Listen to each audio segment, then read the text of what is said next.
புரட்டாசி மாதம் ஸ்டார்ட் ஆயிடுச்சு. இனி நாம் நிறைய வெஜ் ரெசிபிஸ் தான் பார்க்க போகிறோம். அந்த வகையில் இன்றைக்கி ஒரு லஞ்சு காம்போ தான் பார்க்க போகிறோம். சூப்பரான ஒரு லஞ்சு மெனு எப்படி செய்கிறதுன்னு பார்த்துடலாமா? ஃபஸ்ட்டு ரெசிபி பார்த்துடலாம்.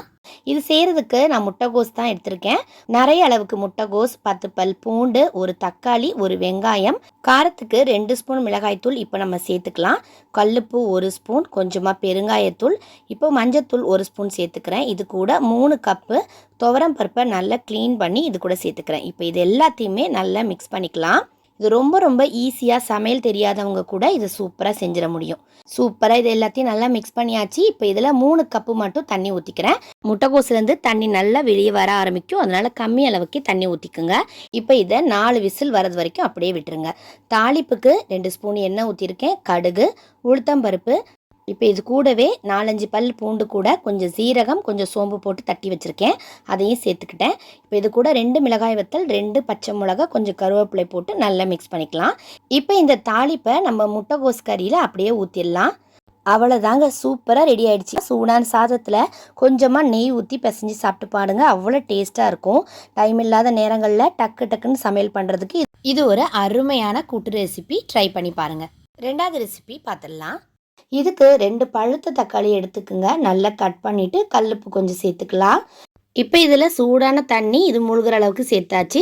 மிச்சம் இருக்கிற சூடான தண்ணியில் கொஞ்சமாக புளியை போட்டு ஊற வச்சாச்சு. இப்போ ஒரு மிக்சி ஜாரில் தனியா, மிளகு, சீரகம், 1 ஸ்பூன் மஞ்சத்தூள், 2 மிளகாய் வத்தல், பூண்டு ஒரு 5 பல் பூண்டு, கொஞ்சமாக கருவேப்பிலை சேர்த்து தண்ணி ஊற்றாமல் இந்த மாதிரி குறைன்னு அரைச்சி எடுத்துக்கணும். இப்போ ஊற வச்சுருந்த புளியை நல்லா கரைச்சிட்டு இந்த தக்காளியோட சேர்த்தாச்சு. இப்போ அரைச்சி வச்சுருந்த இந்த பொடியும் சேர்த்துட்டு நல்லா மிக்ஸ் பண்ணிக்கலாம். தக்காளி எல்லாத்தையும் இந்த மாதிரி நல்லா அழுத்தி பிசைஞ்சு விட்டுடணும். இப்போ இது கூட எக்ஸ்ட்ரா கொஞ்சம் தண்ணி ஊற்றியாச்சு. இப்போ ஒரு கடாயில் எண்ணெய் ஊற்றிட்டு கடுகு, பெருங்காயத்தூள், இது நல்லா பொரிஞ்சதுக்கப்புறமா 2 மிளகாய் வத்தலை நம்ம இதில் சேர்த்துக்கணும். நல்லா வறுத்ததுக்கப்புறமா நம்ம ரெடி பண்ணி வச்சுருக்கிறத அப்படியே ஊற்றிடலாம். இது நல்லா கொதிக்கக்கூடாது. நல்லா கொத்தமல்லி தழை போட்டுட்டு நல்லா நுர வந்ததுக்கப்புறமா நம்ம அடுப்பை ஆஃப் பண்ணிடலாம். இப்போ இதை ஒரு கப்பில் ஊற்றிட்டு குடிச்சு பாருங்கள், அவ்வளோ டேஸ்ட்டாக இருக்கும்.